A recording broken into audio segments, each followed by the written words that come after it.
ने लूटा था किसको? सोमनाथ मंदिर को, जो कि फिलहाल कहां पे? गुजरात में। तो राइट आंसर आप सभी का जाएगा महमूद गजनवी के साथ। बिल्कुल सिंपल सी बात है, महमूद गजनवी ने लूटा था दोस्तों। अब ये कब लूटा था? 1025-26 में लूटा था दोस्तों। इसके बारे में अलग से अपन हिस्ट्री पढ़े तो काफी है, जो 1 घंटे की वीडियो बन जाए।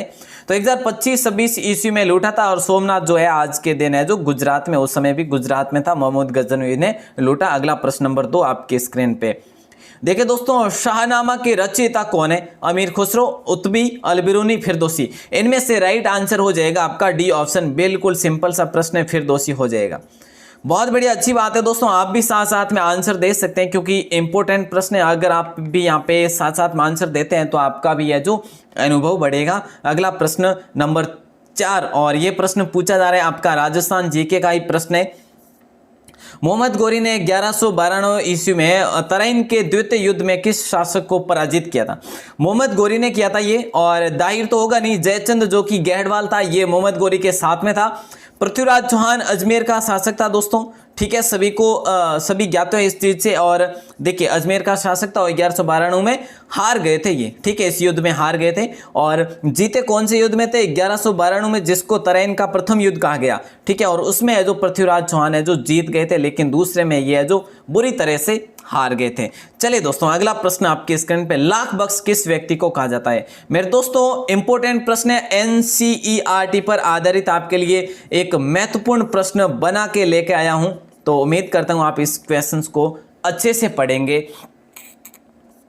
लाख बक्स किसे कहा जाता है?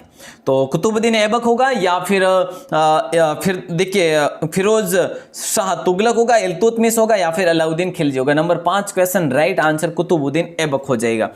देखिए दोस्तों, वही कुतुबुद्दीन ऐबक जो अजमेर की संस्कृत पाठशाला जो थी उसको 2.5 दिन के झोंपड़े में परिवर्तित किया था, इसी कुतुबुद्दीन ऐबक ने। मेरे दोस्तों, अगला प्रश्न देखेंगे, और अगले प्रश्न की अगर हम बात करें तो ये प्रश्न आता है, सिजदा व पाबोस प्रथा का आरंभ किसने किया था?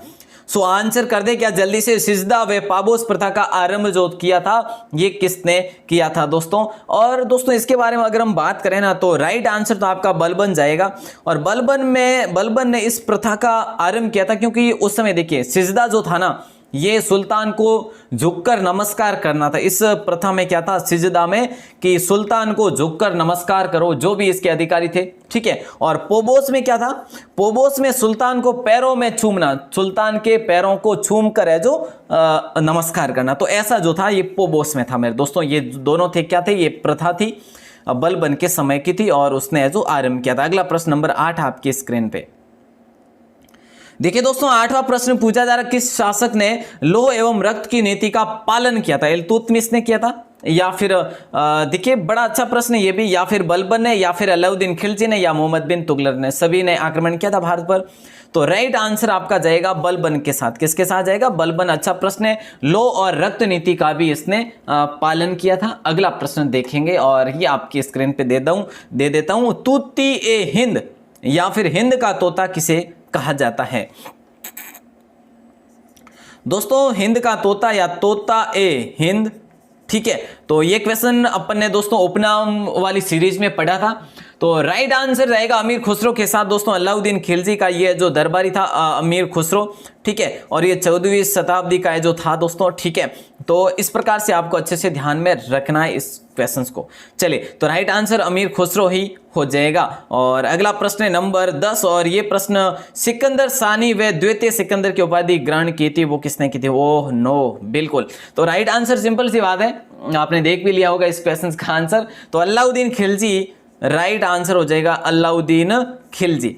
ओके दोस्तों, अलाउद्दीन खिलजी हो जाएगा, ठीक है। तो किस सुल्तान ने सिकंदर सानी व द्वितीय सिकंदर की उपाधि ग्रहण की? अलाउद्दीन खिलजी ने ग्रहण की मेरे दोस्तों। अगला प्रश्न नंबर 11, और अलाउद्दीन खिलजी का वास्तविक नाम की अगर हम बात करें ना, अलाउद्दीन खिलजी के वास्तविक नाम की, तो अली गुरशफ इसका नाम, वास्तविक नाम था अली गुरशफ। दोस्तों, ये अलाउद्दीन खिलजी का वास्तविक नाम था, ओके ना। चलिए, 11 नंबर प्रश्न है कि स्थायी सेना की प्रथा जो है किसने प्रारंभ की थी? इल्तुतमिश ने नहीं, रजिया सुल्तान ने भी नहीं, अलाउद्दीन खिलजी ने। जी हाँ, सी ऑप्शन आपका यहाँ पे राइट हो जाएगा। दोस्तों, क्विज को कंप्लीट जरूर देखना, फिर से कह रहा हूं, क्योंकि आपकी हर भर्ती परीक्षा के लिए इंपॉर्टेंट है।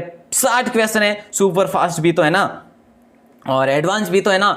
दोस्तों देखिए, आज आसान है, जो भी है ना, आज आसान है कल टफ होने वाला है, ये मैं आपको बिल्कुल कह रहा हूं, पर डे कह रहा हूं। आज आसान है, पढ़ लो, कल बिल्कुल कठिन होगा, ये श्योर कह सकता हूं दोस्तों। तो इसीलिए आज ही पढ़ लीजिएगा। मोहम्मद बिन तुगलक ने अपनी राजधानी दिल्ली से कहां हस्तांतरित किया था? मोहम्मद बिन तुगलक ने अपनी राजधानी दिल्ली से जो है, पहले तो दिल्ली थी, उसके बाद कहां पर हस्तांतरित किया? तो राइट आंसर आप सभी का जाएगा दौलताबाद, बी ऑप्शन। ओके दोस्तों, आगे बढ़ते हैं। दौलताबाद दोस्तों, यहां पे अगर हम बात करें, गयासुद्दीन तुगलक के बाद इसका पुत्र कौन बना था? गयासुद्दीन तुगलक के बाद इसका पुत्र बना था जूना खान, और जूना खान का नाम ही है जो क्या है? मोहम्मद बिन तुगलक है। समझ पा रहे हैं ना? और ये रहा था 1325 से 1351 के बीच में रहा था, इसका कार्यकाल रहा था। और इसका मूल नाम उगुल खान भी था, जूना खान भी कहा जाता है इन्हें, ठीक है। इसे दुनिया का खान भी कहा जाता है, क्योंकि ये रक्त पिपासु होने के कारण इसे क्रूर रक्त पिपासु था और क्रूर भी था, ठीक है, इसलिए इसको ऐसा कहा जाता है। अगला प्रश्न देखिएगा, किस सुल्तान को पागल कहा जाता है? देखिए दोस्तों, कितना अच्छा प्रश्न है। नासिरुद्दीन महमूद को, या फिर मुबारक खिलजी को, या मोहम्मद बिन तुगलक को, या अलाउद्दीन खिलजी को? किस सुल्तान को पागल? तो साहब नासिरुद्दीन मोहम्मद महमूद को कहा जाता है। ए ऑप्शन आपका राइट आंसर होगा। दिल्ली सल्तनत का ये 8वां, बलबन ने अपनी पुत्री का इससे विवाह करवाया था, 8वां ये शासक था दिल्ली सल्तनत का। ठीक है दोस्तों, आगे बढ़ते हैं। अगला प्रश्न, और तैमूर लंग ने 1398 ईस्वी में किसके शासनकाल में आक्रमण किया था? अच्छा प्रश्न है, वेरी वेरी इंपॉर्टेंट प्रश्न है। तैमूर लंग ने 1398 में किसके शासनकाल में आक्रमण किया था? नासिरुद्दीन महमूद, मुबारक खिलजी, खिजर खान, बेहलोल लोदी। तो राइट आंसर हो जाएगा यहाँ पे नासिरुद्दीन महमूद के समय, ठीक है। ए ऑप्शन आपका राइट आंसर जाएगा। अगला प्रश्न देखते हैं। नंबर 15 प्रश्न में पूछा यह जा रहा है कि ब्राह्मणों पर सर्वप्रथम जजिया कर किसने आरोपित किया था? ब्राह्मणों पर सर्वप्रथम जजिया कर किसने आरोपित किया या फिर लगाया था? इल्तुतमिश, बलबन, फिरोज तुगलक, अलाउद्दीन खिलजी? बड़ा सिंपल सा प्रश्न है, फिरोज तुगलक हो जाएगा। सी ऑप्शन राइट आंसर हो जाएगा। सभी कर दोस्तों इसने, देखिए, ब्राह्मणों पर सर्वप्रथम जजिया कर इसने लगाया और सभी कर माफ भी किया दोस्तों इसने, ठीक है। और दोस्तों इसी के समय एक खराज नाम से लगान थी, एक जकात नाम से लगान थी, जजिया भी था दोस्तों, ठीक है, और क्या था? खुम्स भी था। चलिए साहब आगे बढ़ेंगे। ये चारों जो लगाने थी ये इसी के काल में थी। अगला प्रश्न, सर्वप्रथम किस सुल्तान ने सिंचाई कर लगाया था? दोस्तों कितना इंपॉर्टेंट प्रश्न है, इंपॉर्टेंट प्रश्न है मेरे साथियों। राइट आंसर, सर्वप्रथम किस सुल्तान ने सिंचाई कर लगाया था? तो राइट आंसर आप सभी करेंगे फिरोज तुगलक। जी हाँ, फिरोज तुगलक को करेंगे। ए ऑप्शन को यहाँ पे भी आप लॉक कर देंगे। सिंचाई कर भी फिरोज तुगलक ने लगाया, ब्राह्मणों पर भी फिरोज तुगलक ने लगाया। अगला प्रश्न नंबर 17 पूछा है आपसे जा रहा है, हेलो आपसे जी। तो मोरक्को का यात्री जो था इब्न बतूता किसके शासनकाल में भारत आया था? इब्न बतूता जब भारत आया था उस समय कौन जो था यहाँ का सल्तनत का जो शासक था? राइट आंसर मोहम्मद बिन तुगलक होगा। B option is the correct answer. Okay, Ibn Battuta इसका पूरा नाम था Muhammad bin Abdullah Ibn Battuta. क्या था? एक मिनट वापस, Muhammad bin Abdullah Ibn Battuta, Abdullah Ibn Battuta दोस्तों इसका पूरा नाम था, ठीक है। और ये अब अरब यात्री थे, विद्वान लेखक भी थे। चलिए अगला प्रश्न देखते हैं, नंबर 18 आपकी स्क्रीन पे। राइट आंसर क्या जाएगा जल्दी से बताएंगे। दिल्ली के किस सुल्तान ने अपनी आत्मकथा लिखी? दिल्ली का कौन सा सुल्तान था जिसने अपनी आत्मकथा लिखी? तो राइट आंसर बिल्कुल सिंपल सी बात है, फिरोज तुगलक ने लिखी थी अपनी आत्मकथा दोस्तों। क्या? फिरोज तुगलक ने लिखी थी। और इस आत्मकथा की अगर हम बात करें तो नाम था फुतुहात ए फिरोज शाही। क्या था? फुतुहात ए फिरोज शाही। दोस्तों वन लाइनर में लिख सकते हैं। इंडिया जी के आपको दोस्तों इतना करीबी से शायद कोई नहीं पढ़ा पाएगा। अगर इतने इंपॉर्टेंट क्वेश्चन अगर दोस्तों आप पढ़ते हैं तो आई थिंक आपके लिए बेहतरीन उचित होगा। अब ज्यादा बात तो क्या करें, है ना। नंबर 19 क्वेश्चन, गुलरुखी के नाम से जाना जाता था। कौन सा शासक जो था वो गुलरुखी के नाम से जाना जाता था? सिकंदर लोदी, अर्जुन देव, या फिर फिरोज तुगलक, या गयासुद्दीन तुगलक? बड़ा अच्छा प्रश्न है, बहुत ही अच्छा प्रश्न है। राइट आंसर जाएगा तो आपका 19 का जाएगा बिल्कुल सिकंदर लोदी के साथ, ठीक है साहब। गुलरुखी के नाम से सिकंदर लोदी जो था ये प्रसिद्ध था दोस्तों। अगला प्रश्न आपकी स्क्रीन पे राइट आंसर आपको बताना है। सांकेतिक मुद्रा का प्रचलन जो किया था ये किसने चलाया था दोस्तों? अच्छा प्रश्न है, अब आपको कैसे समझाए? देखिए, इल्तुतमिश होगा, अलाउद्दीन खिलजी होगा, मोहम्मद बिन तुगलक होगा, उपरोक्त सभी होगा। तो सही जवाब, सांकेतिक मुद्रा का प्रचलन किया था मोहम्मद बिन तुगलक ने। सी ऑप्शन करेक्ट आंसर होगा मेरे दोस्तों 20 का। ठीक है साहब, अगला प्रश्न कैसा आता है? अष्टदिग्गज किसके दरबारी थे दोस्तों? अष्टदिग्गज पूछा जा रहा है। ठीक है, तो अच्छा प्रश्न है। अष्टदिग्गज किसके दरबारी कवि थे? तो कृष्णदेव राय के दरबारी कवि थे। किसके थे? कृष्णदेव राय। तो दोस्तों ये विजयनगर साम्राज्य के संस्थापक थे, विजयनगर साम्राज्य के थे ये शासक थे। तेलुगु साहित्य का काल था उस समय। ये कवि साहित्य सभा में 8 स्तंभ थे। ठीक है, ये जो थे ना ये कवि फील्ड में था। ठीक है, कवि साहित्य में थे। चलिए साहब, अगला प्रश्न नंबर 22 आपके स्क्रीन पर। कृष्णदेव राय के दरबार में आने वाले पुर्तगाली यात्री कौन था?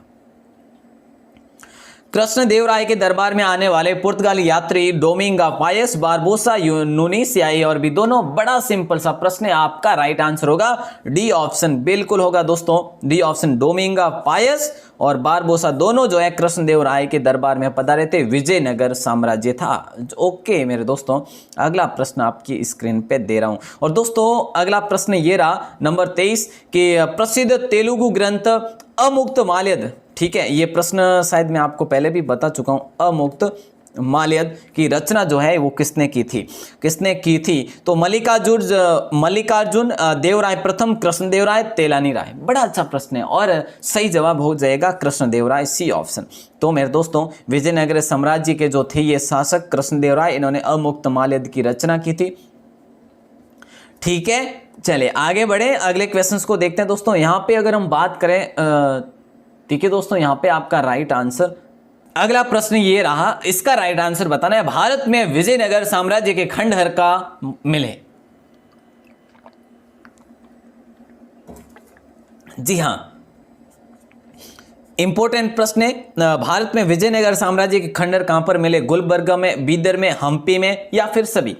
तो 24 का राइट आंसर आपका मेरे दोस्तों हो जाएगा हम्पी। ठीक है, हम्पी में यहां पर है जो इस साम्राज्य के खंडहर मिले हैं दोस्तों। ठीक है, चलिए अगला प्रश्न आपकी स्क्रीन पे। और दोस्तों अगर हम बात करें, हम्पी में विट्ठल मंदिर भी है। इस हम्पी अपन ने देखा ना, इस हम्पी में विट्ठल मंदिर भी है। क्या है? विट्ठल मंदिर है दोस्तों। इसको आप अच्छे से ध्यान में रखेंगे, होयसला शैली द्वारा निर्मित है। नंबर 25 प्रश्न आपकी स्क्रीन पे, जल्दी से देखिएगा, अभी 12 मिनट हुए हैं। वर्ष 1565 ईस्वी में हुए तालीकोटा युद्ध में किस साम्राज्य का पतन हुआ था? बड़ा अच्छा प्रश्न है। तालीकोटा युद्ध हुआ दोस्तों, और यह दक्षिण भारत का अंतिम हिंदू साम्राज्य था दोस्तों। कौन सा? विजय साम्राज्य। विजय साम्राज्य जो था ये दक्षिण भारत का अंतिम हिंदू साम्राज्य था। और तालीकोट के युद्ध की बात करें तो ये 26 जनवरी को युद्ध हुआ था मेरे दोस्तों। अब आपसे प्रश्न पूछा तो ये जाएगा कौन से वर्ष में हुआ? 1565 में हुआ, 26 जनवरी को हुआ। दक्कन के सल्तनत व सदाशिव राय के बीच में हुआ था। विजयनगर की हार हो गई थी और यहाँ पे जो इसका पतन भी हो गया था मेरे दोस्तों। अगला प्रश्न आपकी स्क्रीन पे, यह प्रश्न पूछा जा रहा है कि अजमेर की प्रसिद्ध दरगाह किस सूफी संत से संबंधित है? अजमेर की प्रसिद्ध दरगाह किस सूफी संत से संबंधित है? कितना इंपॉर्टेंट प्रश्न है दोस्तों, है ना। अजमेर की दरगाह तो ख्वाजा मोइनुद्दीन चिश्ती हो जाएगा। बिल्कुल अच्छा प्रश्न है, ए ऑप्शन को आप लॉक कर देंगे क्योंकि सभी जानते हैं इस प्रश्न के बारे में। ठीक है, तो दोस्तों पृथ्वीराज के समय ये राजस्थान पधारे थे, अजमेर में आए थे। ठीक है दोस्तों, आगे बढ़ेंगे, अगला प्रश्न देखेंगे नंबर 27। कबीर के उपदेशों का संग्रह किसमें मिलता है आपको? कबीर जो हुए, ठीक है, जो कबीर हुए संत, इनका उपदेश जो है कहाँ पे मिलता है? शब्द में, बीजक में, गुरु ग्रंथ साहिब में या उपरोक्त सभी? तो मेरे दोस्तों राइट आंसर की अगर हम बात करें तो बीजक में मिलता है। किस में मिलता है? बीजक में मिलता है दोस्तों। अच्छा प्रश्न है, राइट आंसर सभी का बीजक हो जाएगा। 28 नंबर प्रश्न में क्या पूछा जा रहा है? आपसे पूछा जा रहा है उत्तर भारत में भक्ति आंदोलन फैलाने का श्रेय जो जाता है वो किनको जाता है? क्या श्रेय ही है? जी हाँ बिल्कुल, श्रेय जो जाता है वो किसको जाता है? उत्तर भारत में भक्ति आंदोलन फैलाने का श्रेय किनको जाता है? गुरु नानक को? नहीं साहब। तो चैतन्य को? नहीं। तो रामानंद को? जी हाँ, रामानंद को जाता है दोस्तों। ठीक है साहब, ये रामानंद को जाता है क्या? भक्ति आंदोलन फैलाने का श्रेय।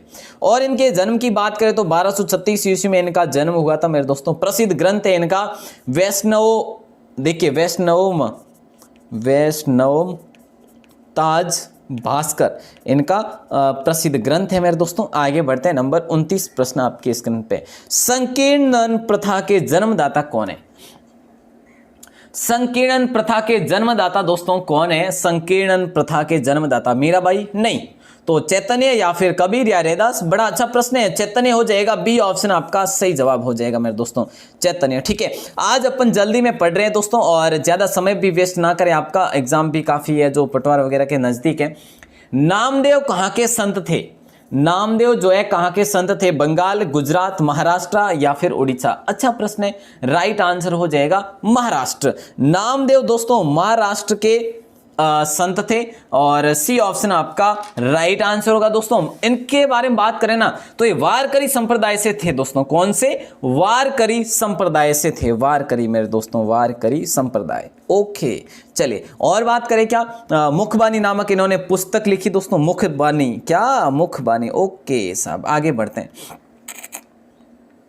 देखिए दोस्तों, अद्वैतवाद के प्रवर्तक जो माने जाते हैं वो कौन थे? शंकराचार्य या फिर माधवाचार्य या फिर रामानुजाचार्य या फिर है जो निम्बार्काचार्य? बड़ा अच्छा प्रश्न है और सही जवाब आप करेंगे शंकराचार्य। शंकराचार्य, बिल्कुल साहब, अच्छा प्रश्न है और राइट आंसर भी आपका ए ऑप्शन ही हो जाएगा। अद्वैतवाद के प्रवर्तक शंकराचार्य माना जाता है। अच्छा प्रश्न है नंबर 32 भी। गुरु नानक का जन्म जो है ये कहां पे हुआ था दोस्तों? गुरु नानक साहब का जन्म जो है ये कहां पर हुआ मेरे दोस्तों? ये भिवानी होगा, लुधियाना होगा, जालंधर होगा या तलवंडी? इंपॉर्टेंट प्रश्न है दोस्तों, क्या है? इंपॉर्टेंट क्वेश्चन है। राइट आंसर हाँ बिल्कुल तलवंडी को करेंगे दोस्तों, तलवंडी को करेंगे। काफी भाई बहने हैं जो बिल्कुल यहाँ पे डी ऑप्शन ही बता रहे, तो सभी का राइट होगा डी ऑप्शन। अगला प्रश्न आपके स्क्रीन पे नंबर 33। मध्यकालीन भारत में मुगल वंश का संस्थापक कौन था? देखिए दोस्तों, मध्यकालीन भारत की बात की रहे तो कर रहे हैं तो मेडिवल इंडिया में जो मुगल वंश का संस्थापक था वो अकबर नहीं था, शेरशाह तो अफगानी था साहब, है ना, ये इनके बारे में सभी जानते हैं। और अकबर नहीं था, हुमायूं भी नहीं था, बाबर था। जी हाँ, बाबर था दोस्तों, बिल्कुल राइट है आपका। देखिए दोस्तों, यहाँ पे क्या होता है, देखिए दोस्तों, कई बार ऐसा आपको किसी किताबों में मिला होगा कहीं पे तथ्यों में, तो बाबर को मानते हैं और अकबर को भी मानते हैं। तो देखिए दोस्तों, मैं भी यहाँ पे आपका क्लियर करवा दूं एक बार फिर से वापस से कि अकबर को देखिए सर्वाधिक और ज्यादातर जो मानते हैं मध्यकालीन भारत में मुगल वंश का संस्थापक मानते हैं अकबर को। ठीक है, तो जो है सत्य वो आपको बता रहा हूं, ज्यादातर अकबर को। और दोस्तों केवल और केवल पूछा जाता है कि मुगल वंश का संस्थापक कौन था, मुगल वंश का संस्थापक कौन था, ऐसा अगर प्रश्न कर लिया जाता है आपके लिए तो आप उसका बाबर करेंगे। ठीक है, तो यहाँ पे आप थोड़ा सा, मैं भी पहले जो बिल्कुल आपको अकबर बाबर बताए, लेकिन दोस्तों अगर हम बात करते हैं मध्यकालीन भारत की तो अकबर ही होगा सही आंसर। ठीक है, और बात करें केवल मुगल साम्राज्य के संस्थापक की, मुगल वंश के संस्थापक की, तो है जो बाबर होगा। ठीक है, उम्मीद करता हूं आप समझ गए होंगे इस प्रश्न को। अच्छा, अगला प्रश्न देखते हैं नंबर 34। और बाबर ने अपनी आत्मकथा तुझ के बाबरी जो है ये किस भाषा में लिखा, ये बताना है। इतना इंपॉर्टेंट प्रश्न है दोस्तों, क्योंकि ये ही है ना, ये तुजू के बाबरी दोस्तों आगे भी आपका आने वाला प्रश्न। ठीक है, इससे संबंधित दो प्रश्न बनते हैं तुजू के बाबरी से संबंधित। तो बाबर ने अपनी आत्मकथा तुजू के बाबरी किस भाषा में लिखा? तुर्की भाषा में लिखा मेरे दोस्तों। ओके साहब, आगे बढ़ेंगे, अगले क्वेश्चंस को देखेंगे। अगला प्रश्न नंबर 35 और ये प्रश्न आपसे पूछा जा रहा है कि साहब किस युद्ध में हुमायूं शेर खां, देखिए हुमायूं शेर खां से निर्णायक युद्ध से पराजित हुआ? कौन? हुमायूं जो है शेर खां से निर्णायक युद्ध में पराजित हुआ था। खानवा के युद्ध में, खानवा में तो नहीं हुआ साहब, ये खानवा युद्ध अलग था, चंदेरी भी अलग था और सोचा का युद्ध भी अलग था, कन्नौज का युद्ध हो जाएगा मेरे दोस्तों। डी ऑप्शन आपका राइट आंसर होगा, बिल्कुल इंपॉर्टेंट प्रश्न है। ठीक है साहब, आगे बढ़े दोस्तों, अगला प्रश्न देखते हैं नंबर 35। काफी समय हो गया अपना। हुमायूं नामा की रचना जो है ये किसके द्वारा की गई? देखिए दोस्तों, हुमायूं नामा की रचना रोशन आरा, अबुल फजल, बदायूनी, गुलबदन। हुमायूं नामा की रचना की गई आपके गुलबदन बेगम के द्वारा। डी ऑप्शन काफी भैया मैंने बता रहे, तो आपका राइट आंसर भी हो जाएगा दोस्तों। इंपॉर्टेंट प्रश्न ये भी आपका है ना, गुलबदन बेगम हो जाएगा। Very good. अगला प्रश्न, शेरशाह का मकबरा कहां पर स्थित है मेरे दोस्तों, ये बताना है। शेरशाह सूरी का मकबरा जो है ये कहां पर स्थित है? तो रोहतासगढ़ होगा, सासाराम होगा, कांजीजर होगा या फिर है जो पटना होगा? बिल्कुल अच्छा प्रश्न है, सासाराम हो जाएगा दोस्तों। ठीक है साहब, ये कहाँ पे हो जाएगा? सासाराम में शेरशाह का मकबरा है। दोस्तों आपसे प्रश्न पूछा जाता है ये सासाराम कहाँ पर है? यहाँ पर तो शेरशाह का मकबरा है, सासाराम खुद कहाँ पे, स्वयं जो स्थान है ये बिहार में। ठीक है, और इस मकबरे के निर्माण की बात करें तो इसका मकबरा जो है इसने अपने जीवन काल में शुरू करवा दिया था इसका निर्माण। ठीक है, और ये जो है मुगल शैली में बना हुआ है दोस्तों। ठीक है, मतलब हिंदू मुस्लिम स्थापत्य शैली के मतलब बेजोड़ नमूना दोनों का। ठीक है, हिंदू और मुस्लिम स्थापत्य शैली का बेजोड़ नमूना है। चलिए मुगल नहीं होगा। अगला प्रश्न है अकबरनामा की रचना किसने की थी दोस्तों? अकबरनामा की रचना जो की थी वो किसने की थी? फैजी ने, अबुल फजल बदायूनी, अब्दुल रहीम खान खाना। अच्छा प्रश्न है और राइट आंसर आप सभी का जाएगा, जी हाँ बिल्कुल सही जवाब जा रहा है अबुल फजल। दोस्तों देखिए अबुल फजल हो जाएगा। ठीक है साहब, तो देखिए दोस्तों अकबरनामा की रचना की थी अबुल फजल ने। अगला प्रश्न आपकी स्क्रीन पे 39 नंबर, और ये प्रश्न क्या पूछा जा रहा है? और दोस्तों राजस्थान का अबुल फजल मूर्णोत नैन्सी सभी को पता होना चाहिए। ठीक है, अगला प्रश्न क्या है? अकबर व महाराणा प्रताप के बीच प्रसिद्ध हल्दी घाटी का युद्ध कब लड़ा गया? महाराणा प्रताप और अकबर के बीच दोस्तों, अकबर का सेनापति था मान सिंह कछवा। ठीक है, तो उसके द्वारा और महाराणा प्रताप के बीच में ये भयंकर युद्ध हुआ था, और ये हुआ था 1576 या 72 या 75 या 70। राइट आंसर बिल्कुल सिंपल सा प्रश्न है, 18 जून 1576 को हुआ था दोस्तों। ठीक है साहब, इसके बारे में अपन है जो बिल्कुल अच्छे से पढ़ चुके हैं पहले भी। अगला प्रश्न है किस मुगल शासक ने न्याय की घंटी लगवाई थी? न्याय की घंटी किस मुगल शासक ने लगाई थी दोस्तों, ये बताना है। बड़ा अच्छा प्रश्न है यहाँ पर भी, और इसको आप लॉक करेंगे जहांगीर के साथ। किसको?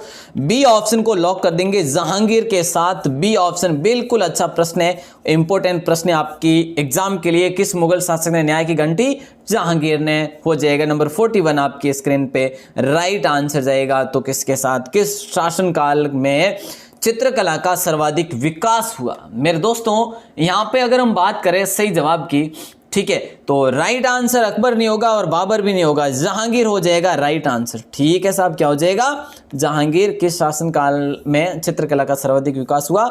जहांगीर के काल में। चलिए साहब अगला प्रश्न, और अगला प्रश्न है कि मुगल काल में सर्वाधिक हिंदू मनसबदार किसके समय में थे? लो साहब, मुगल काल में सर्वाधिक हिंदू मनसबदार जो थे ना वो किसके काल में थे? अकबर नहीं होगा साहब। देखिए दोस्तों अकबर नहीं होगा, जहांगीर भी नहीं होगा और शाहजहां भी नहीं होगा। ठीक है, तो राइट आंसर आपका डी ऑप्शन हो जाएगा, क्रूर औरंगजेब। ठीक है साहब, औरंगजेब के काल में। बिल्कुल साहब, इसको आप लॉक करेंगे। बिल्कुल इंपॉर्टेंट प्रश्न है आपकी स्क्रीन पे। और अगला प्रश्न, दिल्ली का लाल किला किसने बनाया दोस्तों?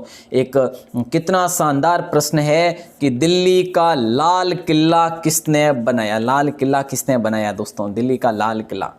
तो जवाब देंगे, क्लियर करेंगे यहां से। बिल्कुल अच्छा प्रश्न है, शाहजहां ने बनाया था दिल्ली का लाल किला। ठीक है साहब, किसने बनाया था? सी ऑप्शन आपका राइट आंसर जाएगा। ओके दोस्तों, आगे बढ़ेंगे, अगले क्वेश्चन को देखेंगे जो आज लाल किला है, आप सभी जानते हैं। तो अगला प्रश्न आपकी स्क्रीन पे, किस मुगल शासक ने गुरु अर्जुन देव को फांसी की सजा दी थी?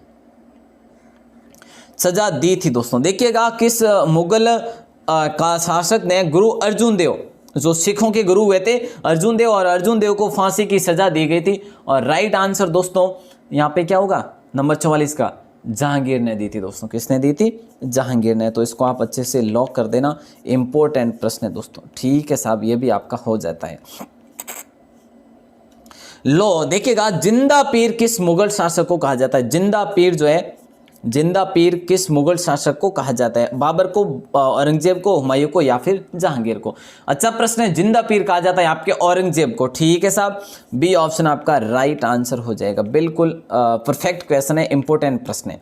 अगला प्रश्न नंबर 46, और 46 में क्या पूछा जा रहा है? ध्यान देंगे जरा। ताजमहल किसकी याद में बनवाया गया? नूरजहां, गुलबदन बेगम, रोशन आरा, मुमताज महल। देखिए दोस्तों बहुत आसान प्रश्न है, ये ताजमहल जो है ना मुमताज बेगम की याद में बनाया गया। तो सही जवाब डी ऑप्शन जाएगा दोस्तों। इसके बारे में अपन अलग से एक ताजमहल के बारे में पढ़ लेंगे तो आपके क्लियर हो जाएंगे। अगला प्रश्न,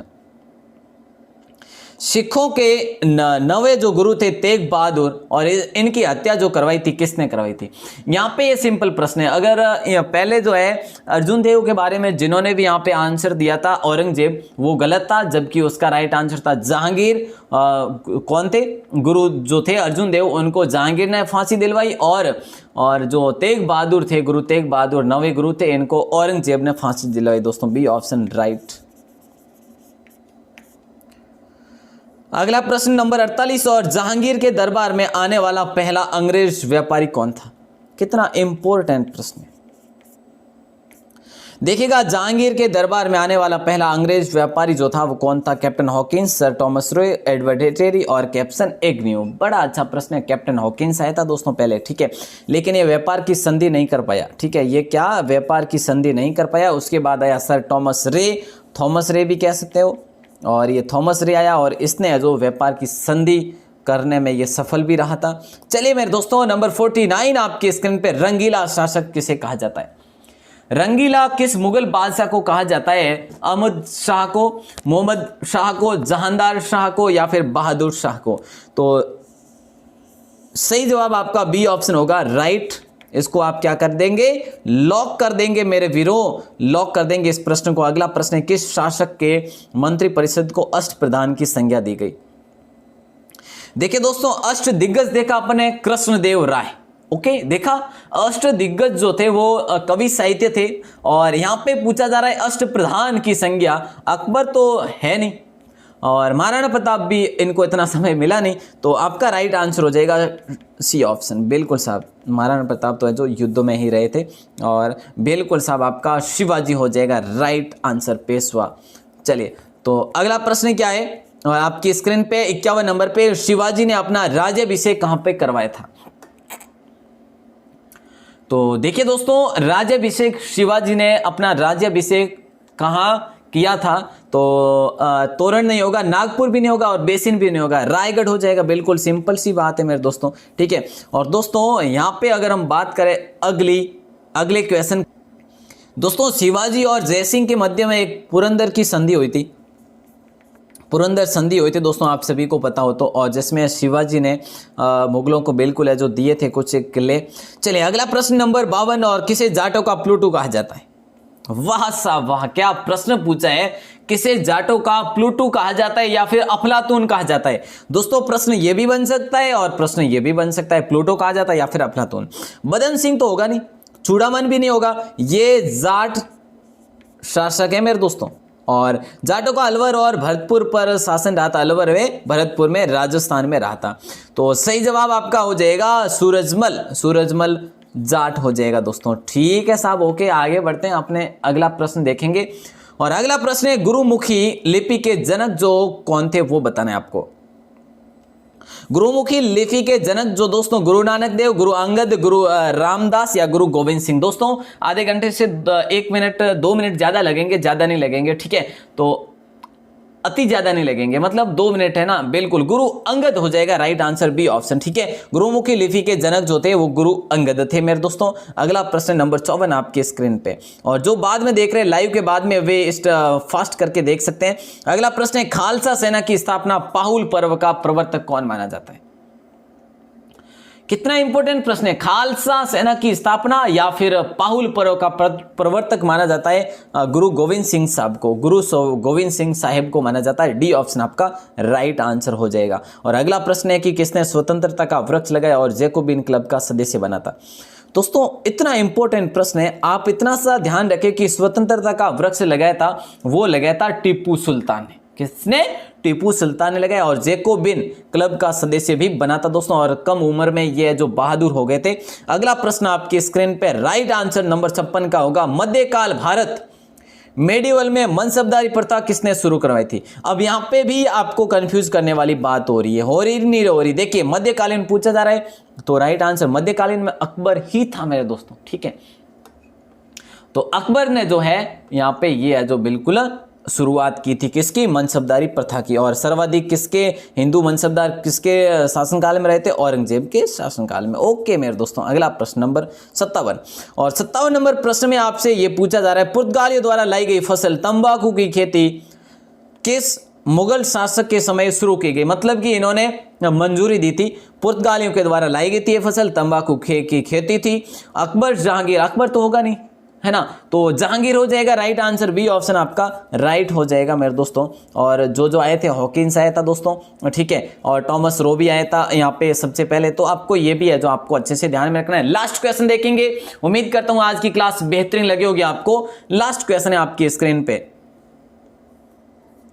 चलिए लास्ट क्वेश्चन ही था ये आपकी स्क्रीन पे, ठीक है, सॉरी 57 क्वेश्चन ही थे, मैंने सोचा 58 होंगे, तो आपका 57 क्वेश्चन जो थे ये लास्ट क्वेश्चन था 57वां। उम्मीद करता हूं दोस्तों आपको क्लास अच्छी लगी होगी, इंपॉर्टेंट लगी होगी। अब दोस्तों बता दूं आपको, फिर से एक हैशटैग लगा दीजिएगा, टुडे इजी, मतलब कि आज आसान है, कल क्या होना है ये नहीं पता, लेकिन आज आसान है ये आप जरूर ध्यान रखेंगे। कल तो कठिन होगा मामला या कंपटीशन बढ़ेगा, लेकिन आज की अगर बात करें तो आज आसान है, पढ़ लो, बड़ा आनंद आ जाएगा, लाइफ सेटल हो जाएगी, मतलब कि मामला सेट हो जाएगा। मेरे कहने का मतलब समझ पा रहे ना।